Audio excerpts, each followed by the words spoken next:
Hari ini kita bersyukur Oma terkasih tanggal 4 kemarin umur 87 tahun. Ya. Kalau mama yang pegang HP Android, kita ada grup itu, Mama Yuli, saya, Mama Daud sering kirim-kirim ya tentang lansia. Kemarin tadi pagi kayaknya saya kirim lagi, moto hidup lansia. Nanti satu orang bacakan supaya semua dengar. Sekarang Mama Daud sebentar punya tugas baca. Ya. Jadi hari ini kita sama-sama kita pokoknya yang kita kasihi, kita bisa sama-sama. Saya sedih sekali kemarin waktu saya datang, saya lihat Oma Pumata memar, Oma Kastal 2 kali jatuh. Jadi hari ulang tahun tanggal 4, Oma jatuh. Berapa hari berikut, Oma jatuh. Mungkin kita goyang kepala, tapi begitulah. Tadi di radio pagi di Max FM kan dia sambung dengan Jakarta setiap hari. Saya mau cari sebentar. Tadi dia katakan bahwa itu psikolog Musreni. Dia katakan bahwa usia 15 sampai 18 tahun sekarang banyak anak muda yang depresi. Hanya 10% yang mau berobat. Sedangkan untuk lansia banyak yang terganggu mental. Ini saya mau kejar seperti apa? Kita cari sama-sama di HP, pasti akan ketemu. Nah, kemudian kita baru saja El Nino. Selesai sekarang El Nina lagi. El Nina ini yang katanya menurut saya cari. Saya kalau ada tips saya pasti cari dibagikan. Ternyata dia itu kemarau basah. Jadi kalau mama lihat sekarang yang mendung terus ada hujan. Nah, nanti dia ini sampai Agustus. Nah, ini yang mengancam kita waspada yang tinggal di pesisir pantai. Karena permukaan air laut akan naik. Nah, kakak-kakak di kita punya grup sudah kirim, di luar negeri itu sudah diangkut mereka dari daerah-daerah dekat laut, semua diangkut bawah jauh karena permukaan air laut naik sampai 7 meter. Jadi ada ancaman-ancaman, tapi itulah bagaimana kita terus mendekatkan diri dengan Tuhan dan kita percaya tidak ada cara lain lagi. Hanya seperti dengan dekat dengan Tuhan saja, segala sesuatu kita akan kuat. Kalau hari ini kita bisa merayakan ulang tahun saudara-saudara kekasih kita bersama, Mama Sherly sakit bola balik, operasi di mana lagi yang dia belum kena potong, sudah semua. Kalau Oma hanya karena usia, ya. Jadi saya kira kita tetap bersatu, kita tetap saling topang dalam doa. Biarlah Tuhan turut berperkara dalam segala hal, dalam setiap nafas hidup yang Tuhan masih kasih untuk kita. Ya, saya kira seperti itu ya. Jadi baik, ibadah sebentar akan dipimpin oleh Mama Bi dan Eda. Sebelumnya itu kita nyanyikan sebuah puji.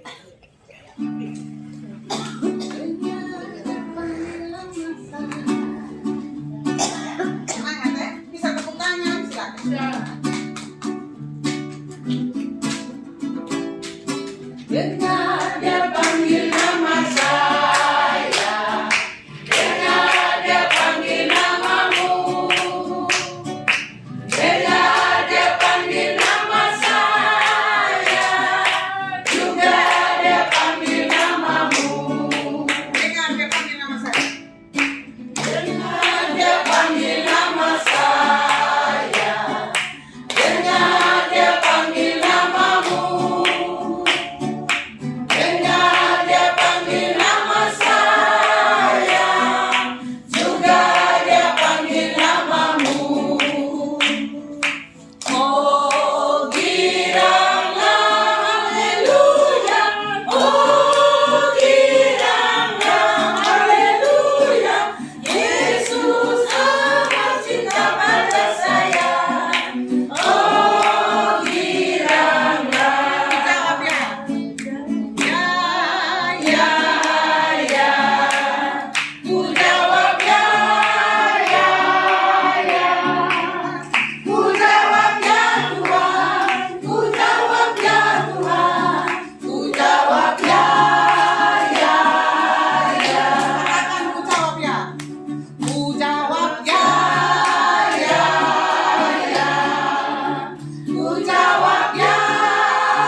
kita jawab kepada Tuhan, kita siap untuk mendengarkan firman Tuhan.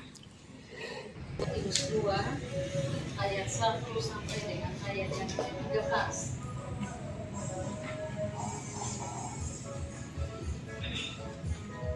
Dengan judul di situ panggilan untuk menderita. Dan Paulus, bagaimana Paulus ini seorang yang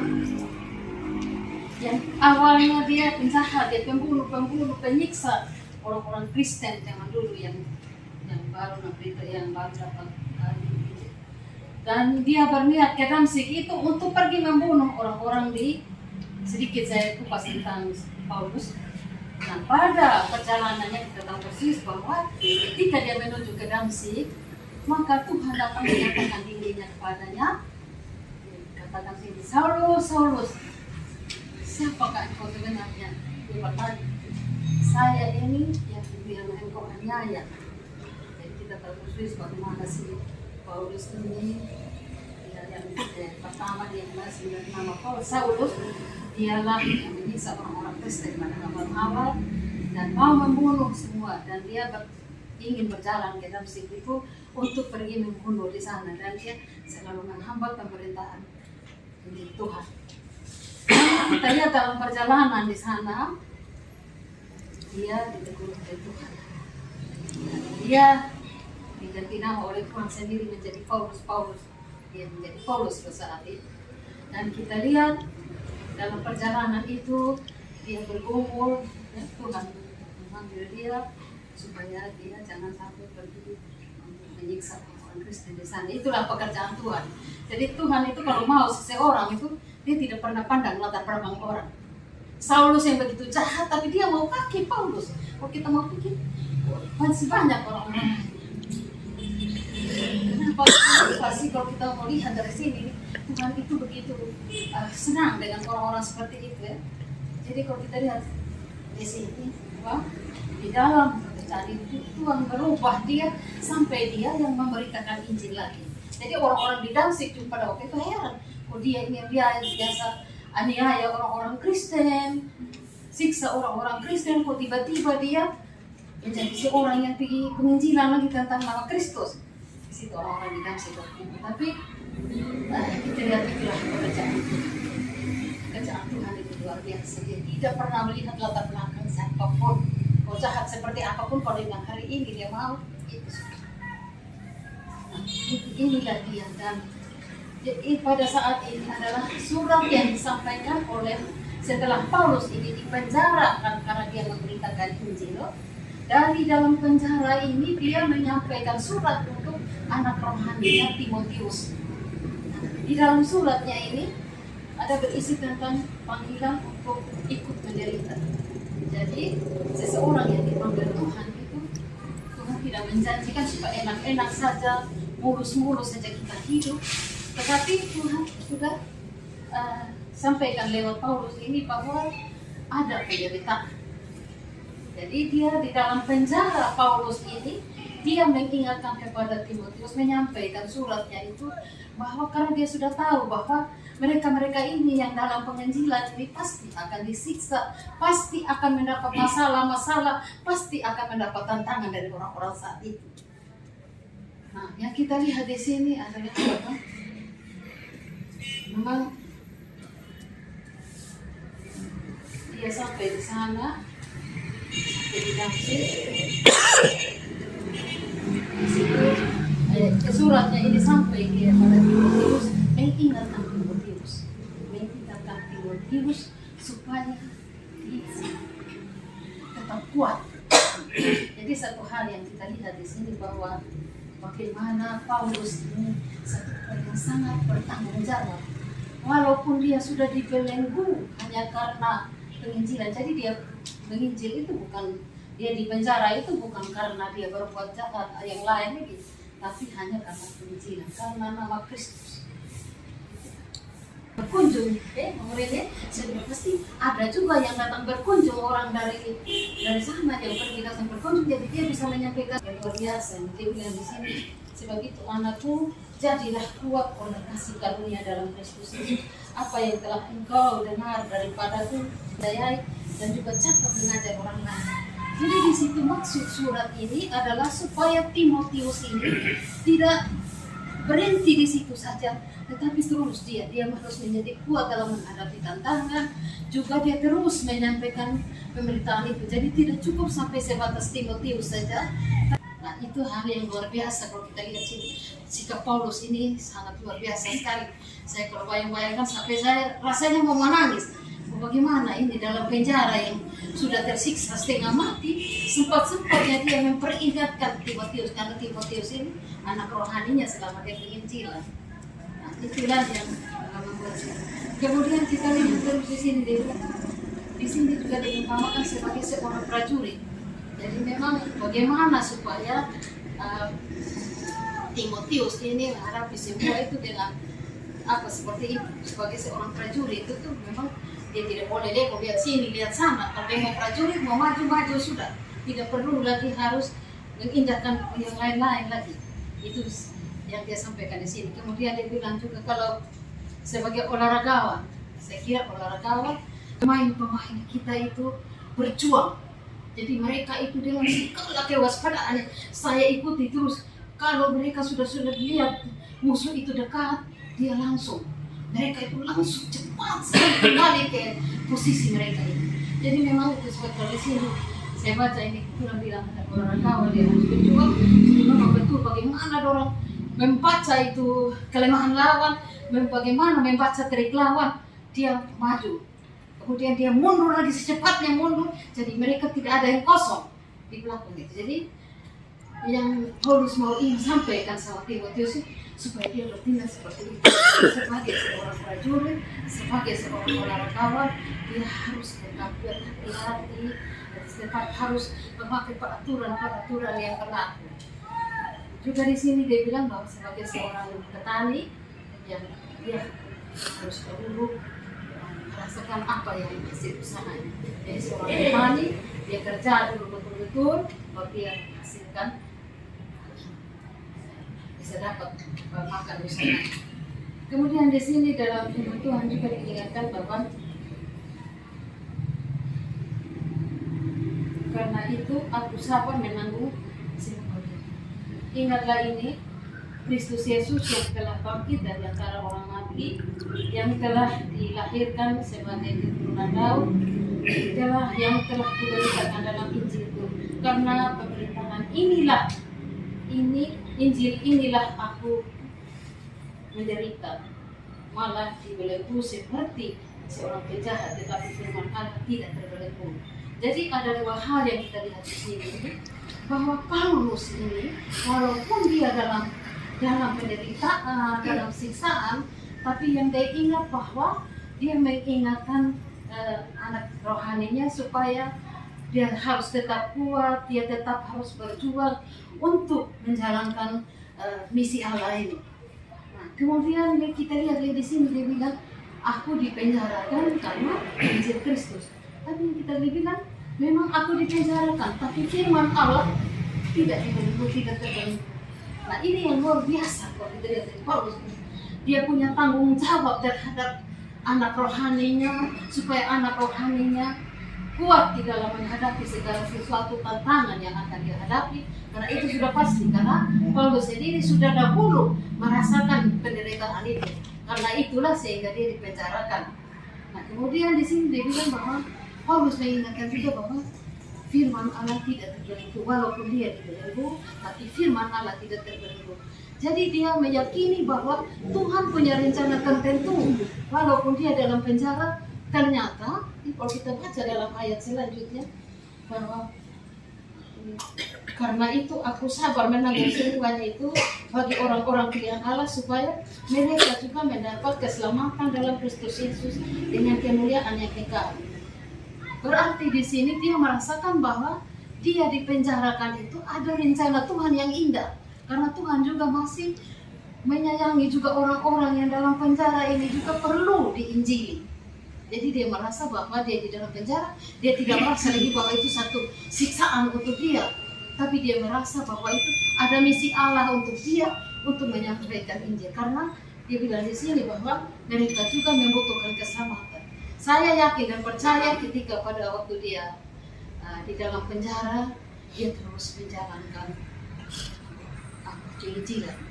Jadi di situ kita lihat dia bilang sini karena jadi Paulus betul-betul menyadari bahwa ada orang lain yang membutuhkan keselamatan. Jadi itu yang luar biasanya, dia tidak berhenti di situ saja atau dia tidak sudahlah kalau mau dipikir-pikir kita lagi sudah sengsara juga disiksa di dalam penjara hanya karena penginjilan, lalu sampai di dalam penjara kita masih lagi mau menginjil. Itu kan kalau mau pikir-pikir ya berat juga sebenarnya. Tapi di sini yang kita lihat kelebihan dari Paulus ini satu yang luar biasa. Selain dia bertanggung jawab terhadap anak buahnya, orang-orang yang sudah diinjili, dia sudah percaya akan umat-umat Tuhan yang sudah terpilih saat itu, dia juga masih mau terus lagi memberitakan Injil. Jadi kalau kita baca terus itu bahwa memang di dalam penjara dia, walaupun dia sampai di paling sudut, paling dalam, tapi terus dia melakukan penginjilan. Jadi itu yang kita lihat di sini bahwa Paulus ini memang benar-benar dia berjuang walaupun apa yang dia hadapi. Dan di sini juga dia ingatkan bahwa jika kita mati dengan dia, kita pun akan hidup dengan dia. Ini yang luar biasa. Kemudian jika kita bertekun, kita pun akan ikut memerintah dia. Wah, ini satu apa yang luar biasa sekali. Jika kita bertekun dengan Tuhan, kita akan memerintah bersama-sama dengan Tuhan. Tuhan yang luar biasa. Jadi Tuhan mengingatkan bahwa dari surat Paulus ini menyampaikan bahwa seperti apapun kita mungkin tidak setia, bahwa kalau Paulus menyatakan dalam suratnya ini bahwa ikut menderita. Jadi kalau jadi anak Tuhan itu bukan kita senang-senang saja. Ada waktu-waktu tertentu yang Tuhan izinkan untuk kita menderita. Jadi penderitaan kita mungkin tidak seperti Paulus dalam penjara, tetapi mungkin masalah, pergumulan dan sebagainya itu pasti ada. Tetapi yang kita percaya bahwa Tuhan tidak pernah akan meninggalkan kita, karena Dia tetap setia bagi kita. Kita bersyukur hari ini kalau Tuhan masih memberikan umur panjang kepada mama kekasih kita. Tuhan punya rencana yang indah. Mama mungkin tidak ini, tapi dengan nasihat, dengan kata-kata, itu penginjilan mama. Bukan bilang asal omong saja, nasihat saja, tapi itu yang Tuhan mau. Dengan umur yang masih diberikan oleh Tuhan ini, Tuhan masih punya rencana sama mama. Mungkin ada penderitaan, mama sakit, mama jatuh, tapi percaya di balik penderitaan ini ada kesaksian yang mama bisa berikan. Kalau sampai hari ini mama masih kuat, mama masih semangat, itu karena kemurahan dan anugerah Tuhan. Banyak sudah orang hanya tersentuh sedikit saja sudah habis, tetapi mama jatuh 2 kali, tapi mama masih bisa sekali. Itu karena kemurahan dan anugerah Tuhan, karena kasih setia Tuhan yang tidak pernah habis. Demikian juga mama Feli, kita lihat sudah beberapa kali operasi, tapi itulah Tuhan masih mau pakai, masih ada terus, masih saja. Dan pada saat-saat ini yang diberikan oleh Tuhan, mari kita menerima suatu pergumulan, penderitaan itu ada maksud Tuhan tertentu dalam hidup kita. Umur panjang yang Tuhan berikan juga itu untuk kita melakukan sesuatu untuk Tuhan. Tuhan itu tetap setia, Dia tetap setia walaupun kita tidak setia. Ya Tuhan, jadi saya bersyukur kepada Tuhan, kita semua bersyukur kalau kita masih bisa bertemu lagi sore hari ini, bukan karena apa, bukan karena kuat dan gagahnya kita, tapi karena kemurahan Tuhan. Jadi dia seperti Paulus, dalam penderitaan sekalipun, dalam pergumulan apa sekalipun, saya percaya kita semua ada punya pergumulan masing-masing. Tidak ada orang yang luput dari pergumulan.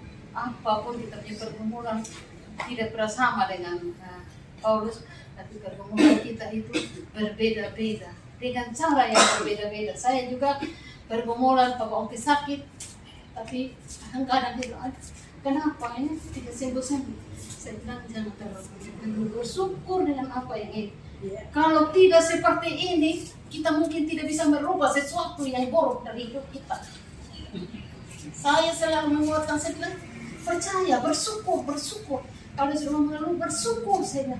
Tuhan itu baik, Tuhan baik. Katakan Tuhan baik, Tuhan baik, Tuhan baik. Apapun keadaannya kita itu Tuhan tetap baik. Sekali lagi saya bilang, kita memandang kita itu seperti apa, latar belakang kita seperti apa. Kalau Tuhan mau pakai itu Tuhan mau pakai, dan Tuhan tahu apa yang kita bisa sampaikan. Di sini dia bilang sama Timotius, kau sampaikan firman-Nya kemudian kepada orang-orang, juga kepada orang-orang yang bisa mengajar kepada orang lain. Jadi di sini kita lihat bahwa Paulus tidak mau terbatas sudah itu firman itu sebatas karena dia sudah jauh. Tidak. Kalau dia menderita juga dia harus berhenti dari dunia Injilan. Dia tidak mau seperti, tapi dia mau supaya terus berjalan. Apa yang dikerjakan terus dia kerjakan.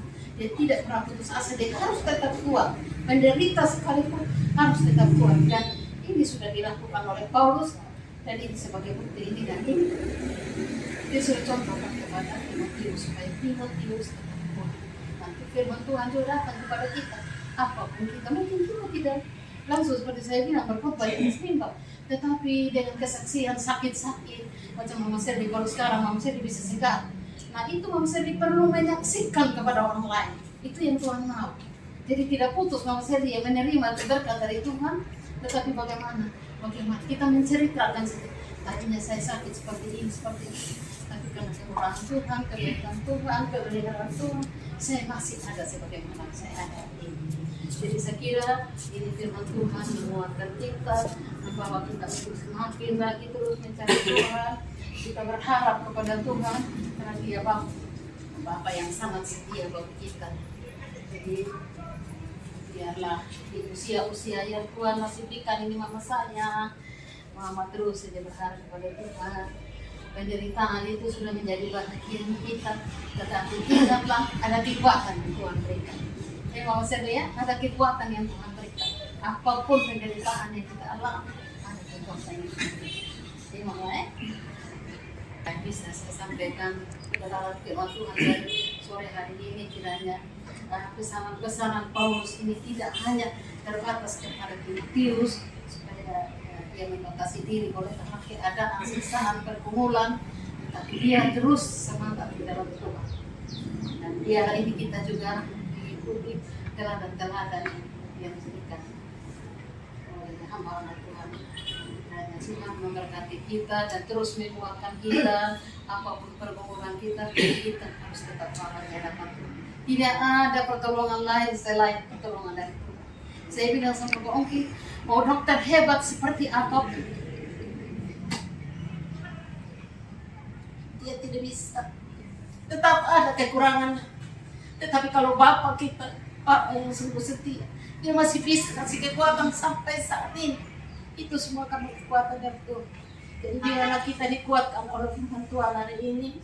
Apa yang jadi firman yang disampaikan oleh Paulus kepada Timotius itu juga kepada kita pada sore hari ini. Kita kuat di dalam Tuhan, kita terus menyampaikan kebenaran firman Tuhan, apapun, sekecil apapun kesaksian kita melalui hidup kita, saya percaya bahwa firman Tuhan terus akan kita jalankan dalam hidup kita.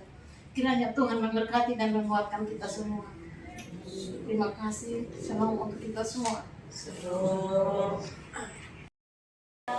Waktu dan kesempatan selalu ada bersama. Penderitaan, kesakitan saya sudah rasa, tapi saya anggap segala sesuatu itu memang harus terjadi buat kita. Sekuat apapun kita di dalam doa, kita harus panjatkan puji Tuhan. Saya setiap malam kalau saya bangun jam 3, jam 2, jam 1, puji Tuhan, saya berterima kasih karena saya masih hidup, saya masih bernapas, saya masih ada untuk hari esok. Entah apa yang saya akan alami esok hari, tapi semua saya aminkan untuk diri saya. Jadi saya selalu berdoa dari Sabang sampai Merauke, bukan apa-apa. Karena dari Sabang sampai Merauke mungkin ada saudara-saudara saya yang berada di pulau-pulau yang tersembunyi, yang saya tidak jangkau, yang saya tidak doakan, tapi malam hari itu saya bisa doakan. Semoga saudara-saudara semua bekerja dilindungi Tuhan, diberkati Tuhan. Apapun yang terjadi seperti di Paulus katakan, segala sesuatu dapat dirasakan, tapi itu merupakan ujian. Jadi jangan bosan-bosan, saudara-saudara. Terima kasih banyak karena saudara-saudara mengasihi saya. Jadi waktu kesempatan dibuang percuma hanya karena untuk datang menyambut saya. Walaupun kita tidak bertemu di muka, tapi dalam doa pasti Tuhan pertemukan kami semua. Terima kasih atas kunjungan dan terima kasih atas doa ulang tahun. Ulang tahun saya jatuh, saya tidak sangka saya tidak bisa bangun, tapi puji Tuhan anak mantu angkat saya bisa duduk. Sudah selesai itu saya jatuh lagi di pintu. Maaf, saya tidak tahu. Anak-anak marah. Kenapa bangun? Mungkin karena sudah biasa bangun pagi tanpa disadar. Tiap pagi saya sudah bangun jam 4, jam 5 sudah berdoa. Jadi Tuhan saja yang melindungi saya sehingga saya bisa hadir bersama-sama dengan saudara.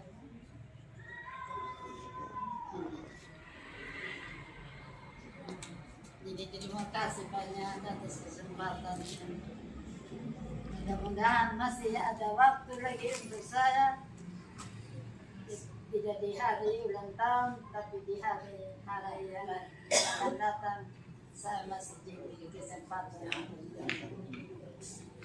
Terima kasih banyak. Puji Tuhan, Tuhan berkati segala sesuatu.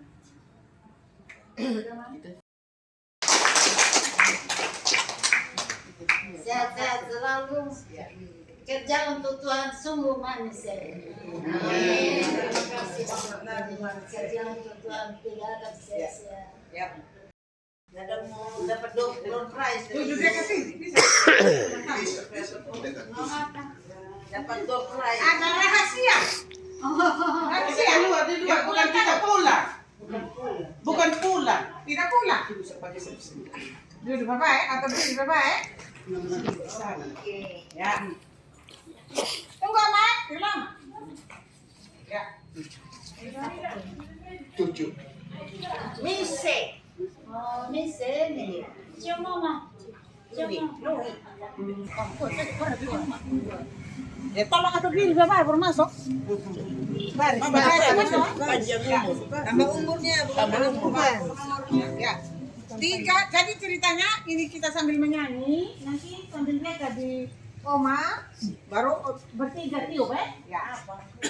Tambah umurnya, tambah umurnya, tambah umurnya di dalam Tuhan, di dalam Tuhan, di dalam Tuhan. Dan bahagia. Tambah umurnya, tambah umurnya, tambah umurnya di dalam Tuhan, di dalam Dia dan bahagia.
Cuma semua kue dia.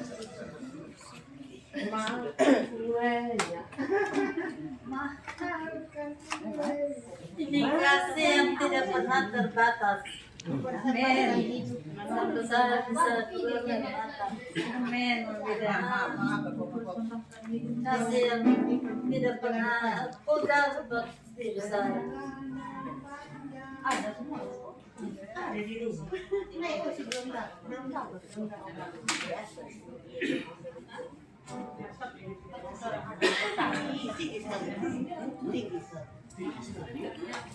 Potong setiga potong. Mama Reni. Oh iya. Mama yang senior. Ini dia. Kita kan ini ya. Sabar kan Mama. Lagi kok.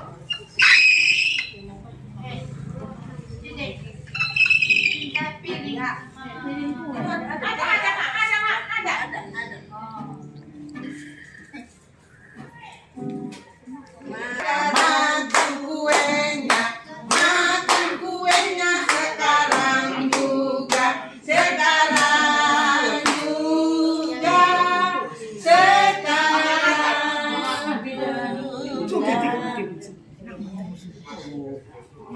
Tiga orang, Mama bisa, Mama Ratu. Mama pilih yang itu ya. Tiga orang ada kue, tiga. Adik saja.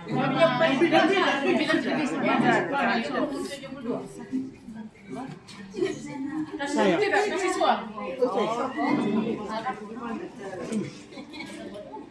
Makan kuenya, makan kuenya, makan kuenya sekarang juga, sekarang juga, sekarang juga.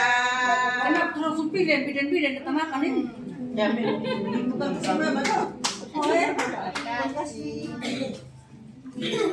Arti itu kemarin dikasih sama bidan loh. Beda duluan kan. Oh iya. Enak, enak kamu dulu mana yang harus makan. Beda duluan bukan nomor Tiga. Tambah satu potong saya. Ini kasih tiga. Sudah saya yang MC bagaimana?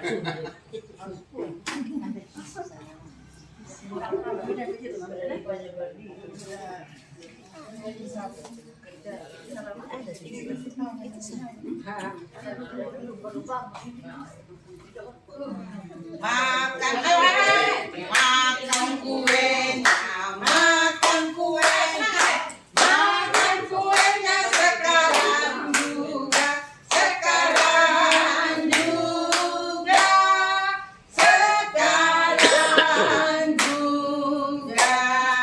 Terima kasih buat kita semua, Tuhan Yesus memberkati kita. Ya, dan sebelum kita foto bersama dengan Oma, kita menyanyi siapa bilang lansia tidak. Siapa bilang lansia tidak berguna?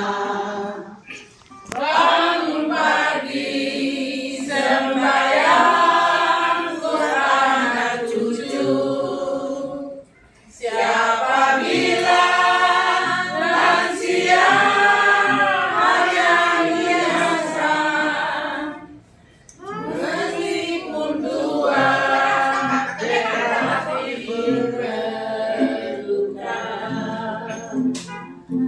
Badi pulang sudah sejak remaja. Meski hujan, meski panas, tidak masalah. Siapa bilang lansia hanya meminta? Jangan percaya orang punya cerita. Kenapa harus malu? Mengapa harus malu? Kenapa harus loyo? Mengapa harus loyo? Rambut putih, kulit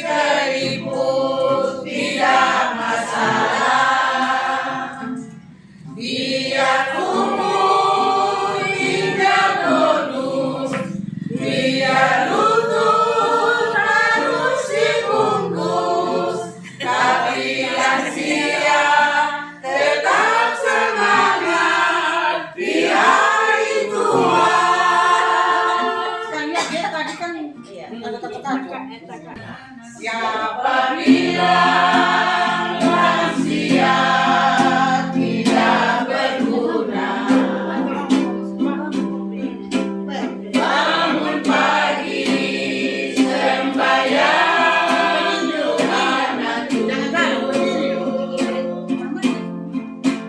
Siapa bilang lansia hanya biasa?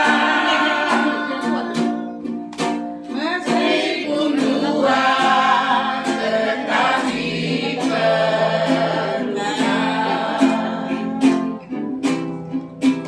Banting tulang sudah sejak remaja. Meski hujan, meski panas, tidak masalah. Siapa bilang lansia hanya meminta?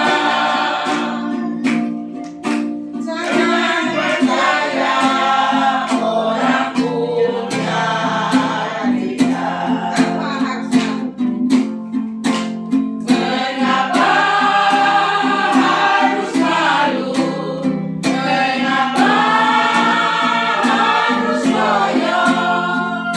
Rambut putih, kulit keriput, tidak masalah.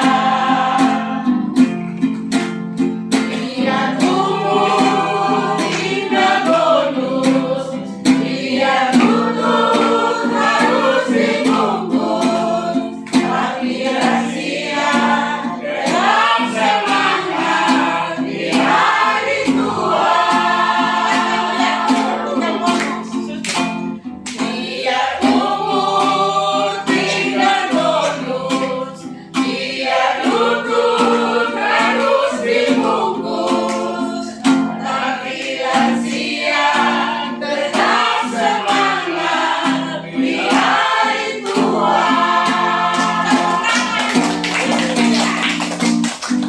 Selamat ulang tahun Oma Santi.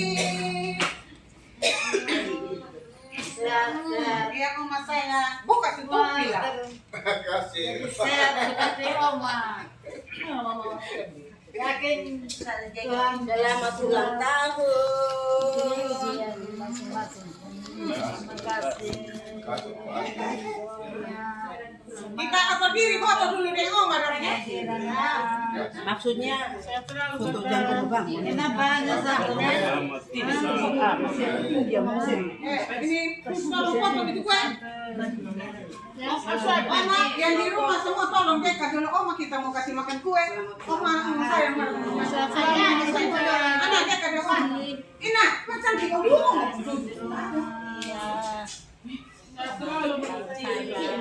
Ya, Ram.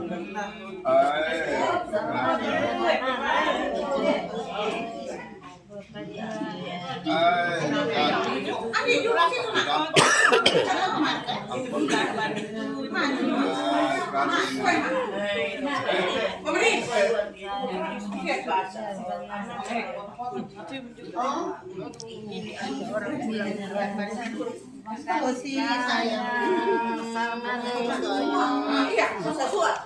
Suap kita. Mana mama ini? Dari kakaknya pasti Om Sayang. Ulang tahun tiga-tiga. apa diri dulu yang mau bawa. Oma sayang. Sama nih Oma. Masuk sini. Oma jangan babang-babang ya. Sama-sama. Dibagi-bagi. Kasih Oma ya. Sama-sama, Pak. Terima kasih Oma sayang. Sama-sama. Kakak. Foto sudah. Iya ini mau foto Mak. Foto ingat. Kasih makan Oma foto. Tadi kan foto Mak.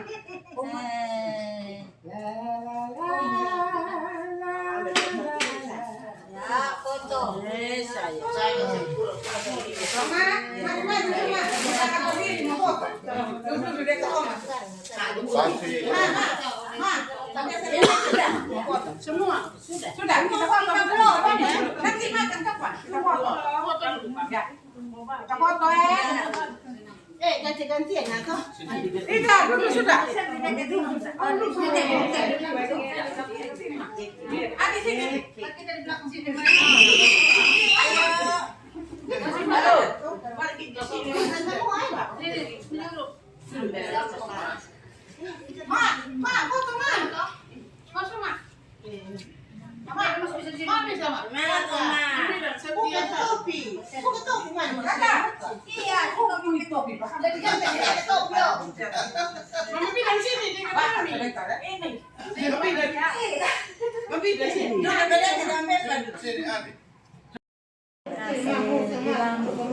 Orang saya Rambu sudah berkunjung di Lansia Makassar. Jadi kirim salam walaupun sudah tidak ada, tapi tetap salam dan doa.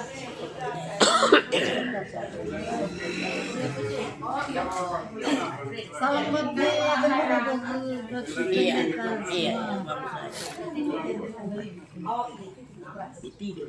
Mama tidur yang salah. Demo pa.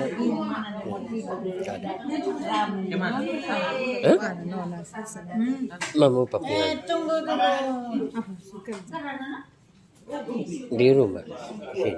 Lihat ini sudah lansia. Oh, bagaimana ini? Kita dapat nyatka dari mama.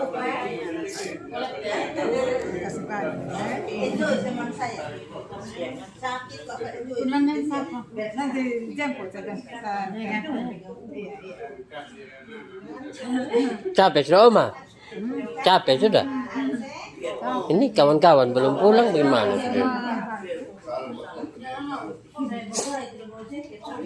Dulu itu lama nih.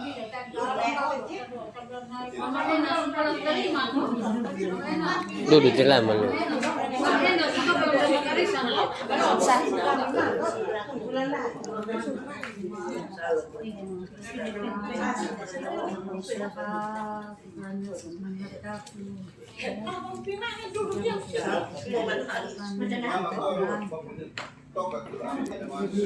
Salah buat gua.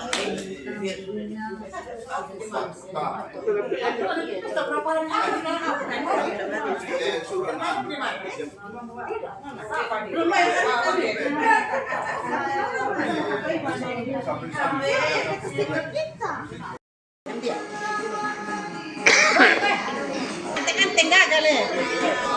Ayo ikut. Ayo, Magarin, ayo. Mari ikut. Keren di mana-mana ini, Bang.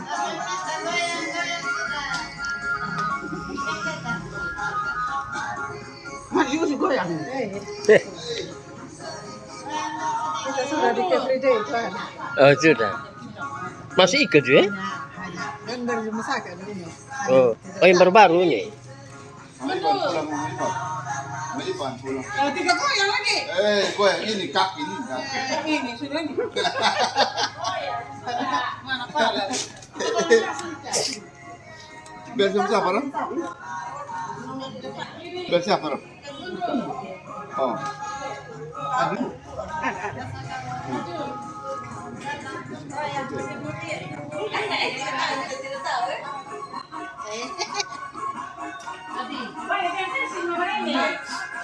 Ini kita yang memutingan aja.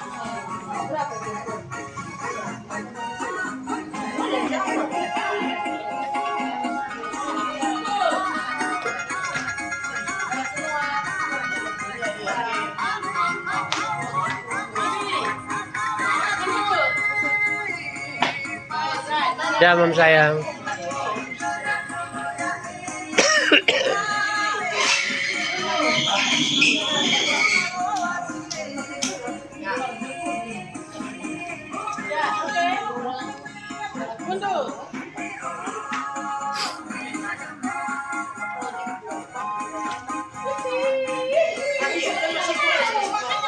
Tapi kita atur dalam kalau kita pakai tidak cukup.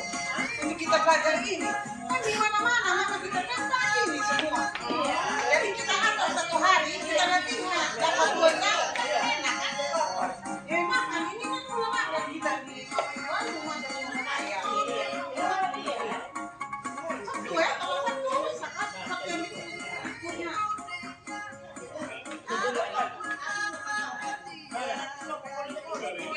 Iya, babasahin. Antar sedikit. Dah, Mama.